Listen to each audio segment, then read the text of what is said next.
Thank you very much for having me today.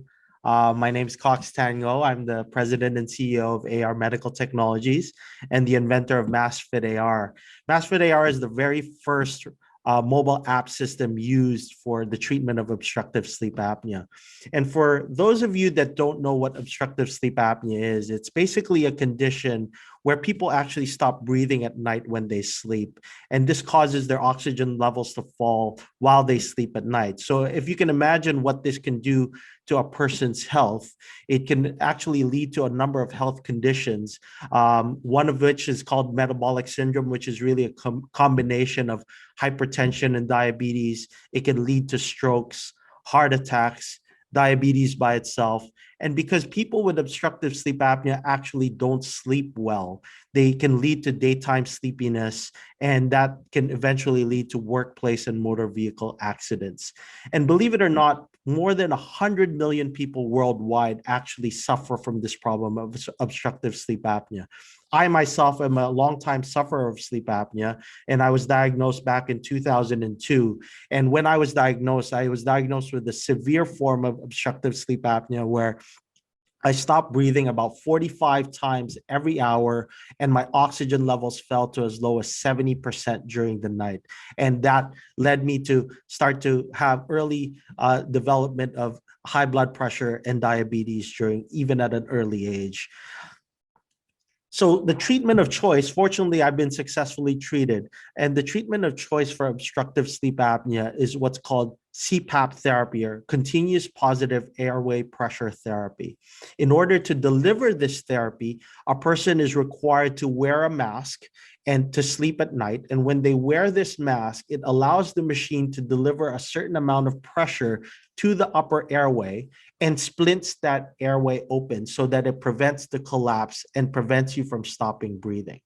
Through the years, the key component to actually adhering to the therapy are these masks. And they've developed so many masks through the years, which have been a benefit to our industry. But it's also become a problem because with the hundreds of masks that's available to us, there hasn't been any industry guidelines to really guide clinicians as to which masks worldwide are more effective than another for a particular profile of patients.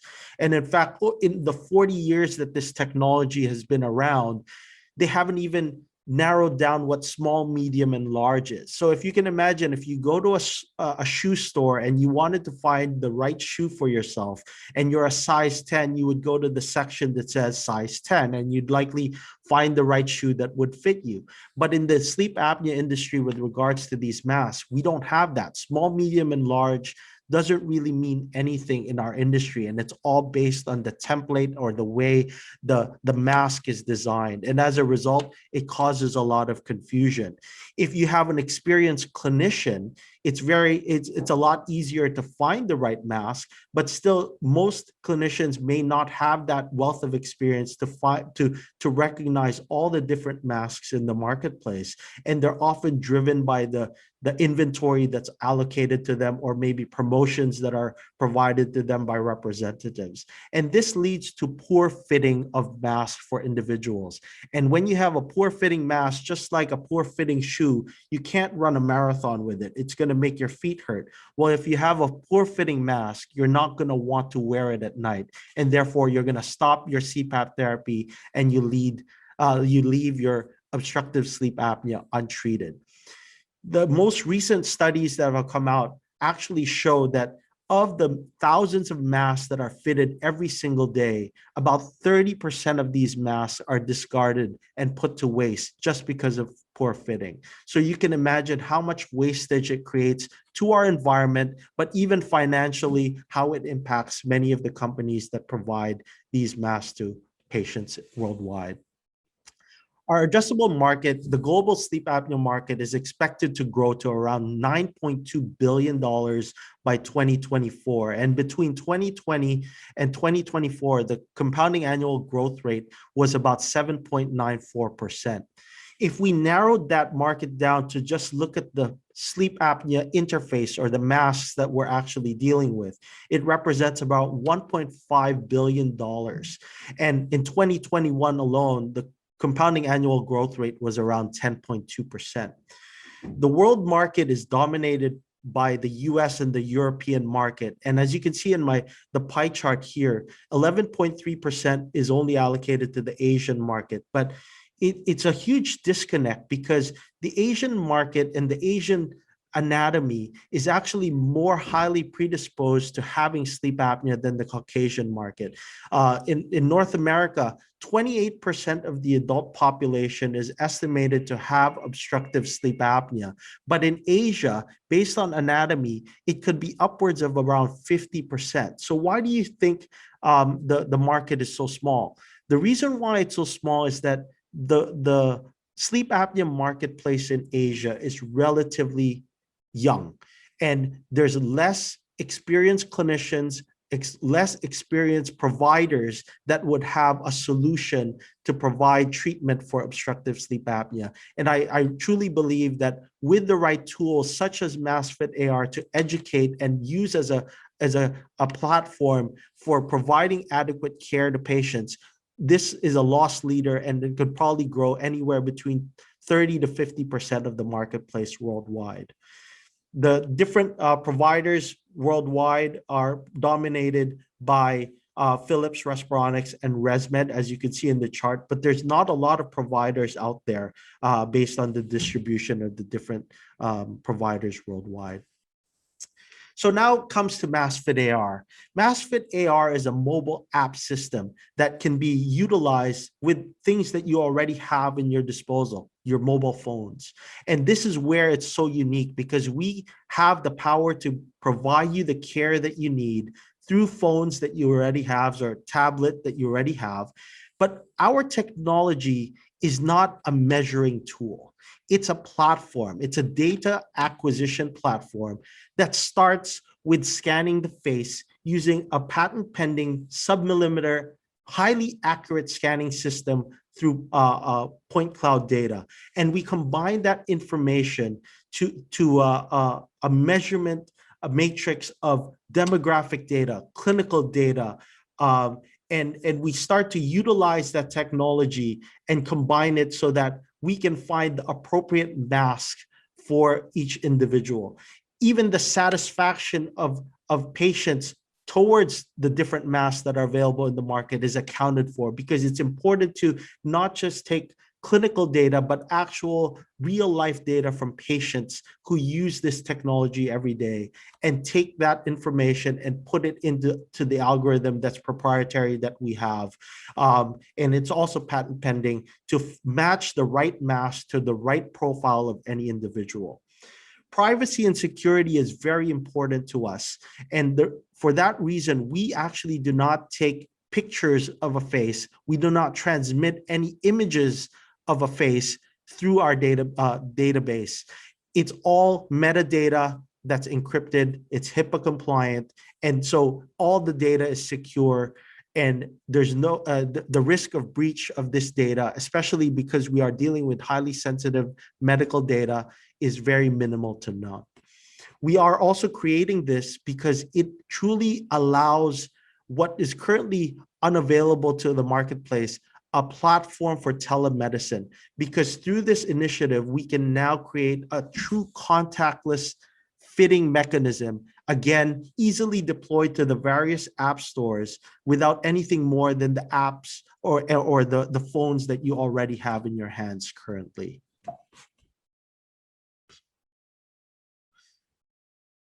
If you look at our competitive landscape, there are a number of competitors that we have that have created different platforms for mask fitting. But one of the things that you'll notice is that we have everything that they have in our app, but we do it better. We have 3D scanning, 2D scanning, and we do it in a point cloud system, which is accurate to 0.1 millimeters.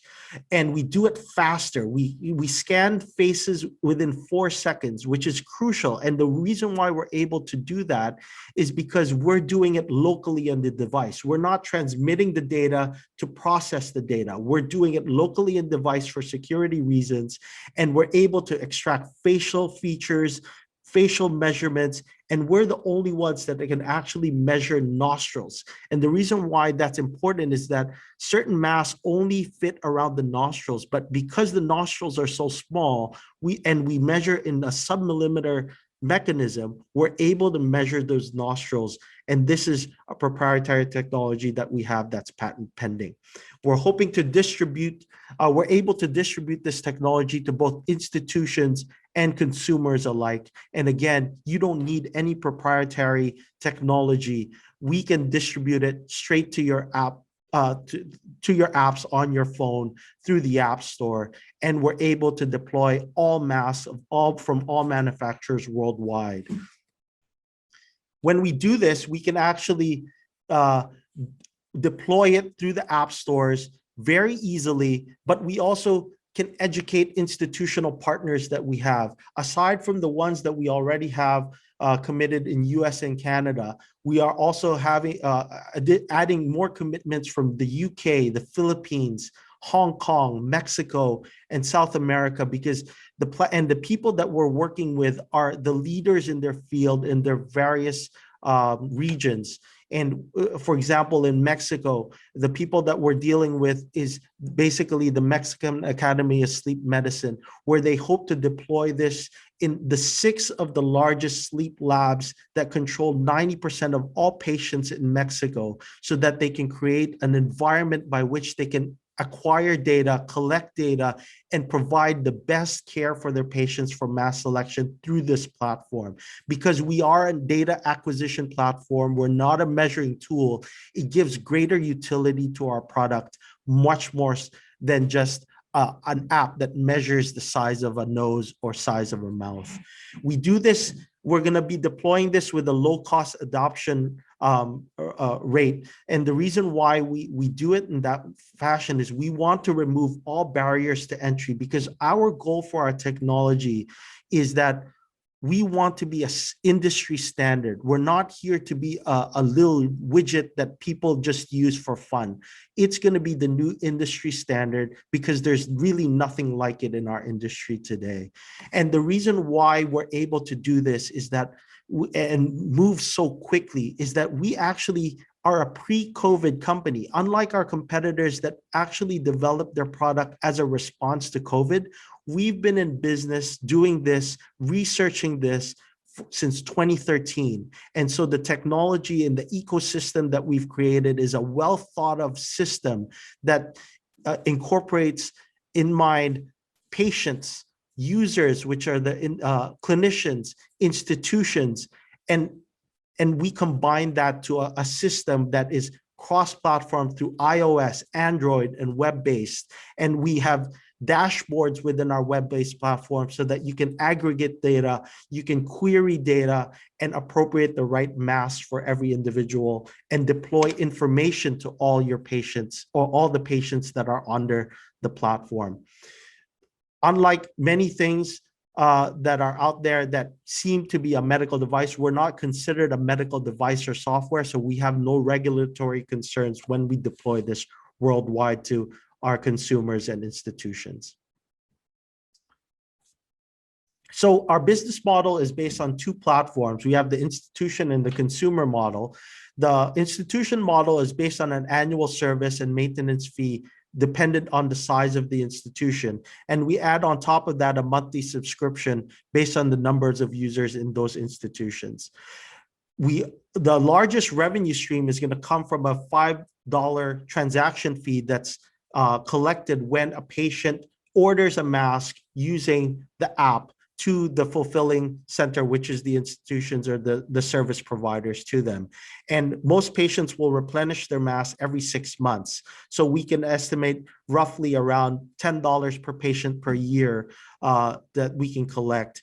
And in US and Canada, 75% of mask replacements are covered by extended health providers. To the consumer, we are offering this mobile app for free. And the reason why we're hoping to do that is we're able to now create critical mass very quickly and collect much more data this way in a short amount of time, so that we can start to now initiate target marketing campaigns, premium membership subscriptions. And again, once we hit critical mass, we have already a laundry list of ideas on how to monetize this moving forward. We are going to hopefully, we're going to be launching the app at the end of the month. And our initial adoption is going to be through our institutional partners, and they're willing to adopt it because it's going to help their clinicians select masks appropriately.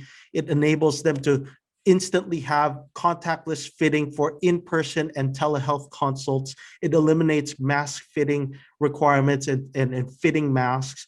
It reduces inventory costs and waste from discarded masks, and it eliminates administrative costs to contacting patients to replenish their masks because we have instant notification systems built into the system.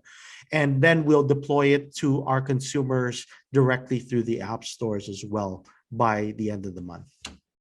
Our business model is primarily going to launch to our North American partners right away through our sales and marketing team. We expect to generate $4 million in revenue in 2021 and to about $203 million in revenue by 2025, based largely on that $5 fee model that we're going to be collecting. Our gross margins begin as high as around 96%, but gradually decrease over time, resulting from affiliate partnerships and commissions that we have to pay out as we scale the business up. But we are a highly scalable business with minimal variables to cost because our revenue activities are automated and technologically driven without requiring a lot of personnel to deploy it. This is our experienced team, starting from myself. And if you have some time, please look through our wealth of experience in our industry and in the engineering and optical field, as well as the IT field. So we're hoping to raise about $1 million today, based on a pre-money valuation of $10 million. Our software, what we're going to be using the funds for is our continued software development. We have other technologies that we are hoping to patent for the mask scanning component of our mask fitting. And we have a number of areas that we're already going to grow in the e-commerce space. We're also hoping to put more boots on the ground for staffing, especially as we're going to deploy it worldwide. Our business development is going to be targeted through our social media platforms and marketing initiatives, so that we can target directly to the consumer and deploy the app to as many users as quickly as possible. And finally, we would need it also for working capital, legal expenses, as we're going to be crossing many jurisdictions, IP filings, and data center and security infrastructure that we need to keep bolstering up to maintain the integrity of privacy and security concerns. So we hope that you can, be part of our journey as we continue to disrupt this industry that we so passionately are a part of. I really hope that we can be the new standard moving forward, and I expect us to be, because we are a novel technology, we are unique, and we have a great platform for which this industry can truly flourish, whether it be in North America, where there's an existing market already, or in Asia, where we know it's an emerging market for this industry, and we will be part of that growth moving forward. So thank you very much, and I welcome any questions that you may have. Hi, Cox. So let's combine the first two questions together. So similar. So the first one, Wilbur asking, who do you have to onboard to make the biggest impact in sales? So any big names of the company? And also asking you, Sandy, how do you convince the sleep clinics to subscribe to your service? Yeah, so right now we're actually partnered with the Mayo Clinic, and so they're helping us develop the technology further, and they're also going to be deploying the technology as well. In fact, the Mayo Clinic by itself sees in excess of 1,000 people a week in their sleep labs, and so that's our first deployment into the US market. But we also have partners in Canada. I have my own, I'm the general manager and founding partner of Clinical Sleep Solutions, and which is part of Resolute Health, which is the third largest service provider in Canada for CPAP therapy and equipment. And what was the second question? Sorry. So how do you convince the sleep clinics to subscribe to your services? Yeah, I think it's not necessarily a matter of convincing. It's just a matter of showing them the technology that we all know we already need. And in fact, that's why we've already had commitments already. So it's not a matter of convincing, for example, the Mexican Academy of Sleep, or in the Philippines, where I also have companies there, and we're ready to deploy it through the various sleep labs there, because I'm actually act as a consultant for the board in the Philippines for all of sleep. And so it's not a matter of convincing, it's just a matter of giving them access to our technology once we deploy it by the end of the month. So one last question here for Shubham here. What positive initial traction has the company received so far? Well, when we first deployed it in 2019 at the World Sleep Congress, it was probably the most well received. So imagine my small company up against the likes of multinationals like ResMed and Philips Respironics and Fisher Paykel. In that conference, I was the busiest booth for 3 days. And that to me exemplifies the desire of people to want to make change in our industry, and the fact that they recognize that this is a truly revolutionary product in our industry that's going to disrupt our industry. And I'm confident that we're going to be an industry standard within the next 2 years. Thank you for sharing your story. If anybody interested in investing into AR Medical, please contact us or contact Cox to get more information. Thank you so much.